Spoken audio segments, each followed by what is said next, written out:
There's a million answers to this question, but just one is that they're an underappreciated resource in our lives. If we start to pay attention to what's happening in our dreams, it changes the way we see our waking lives. Woo! That's a big question. I'll give one answer out of a million answers, but I feel like some of my sweetest personal growth has come from dreams and dreaming. I don't know about you, but a lot of the ways I've grown in life has been because things have gotten really hard and I don't have a choice but to grow up. I have to face the music and change and evolve and adapt.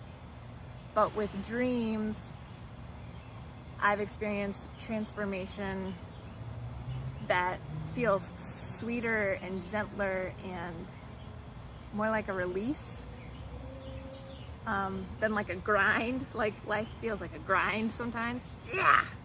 But yeah, dreams have impacted me because they've allowed me the opportunity to heal and grow in ways that feel sweet and tender.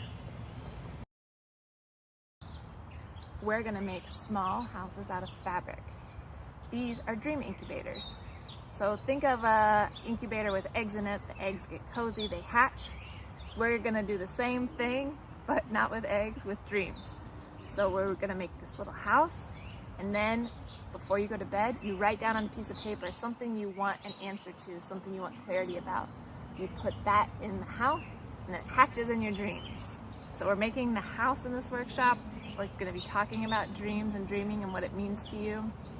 And we're going to discuss techniques and tips for having a richer dream life.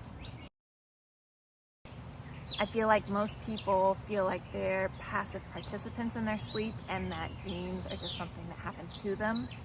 But I hope in this workshop we're able to impart that dreams are really special and you get to have a relationship with your dreams. They aren't just something that happen to you. You get to sort of live in your sleep like you do in your life, and that it's really special to try and do that.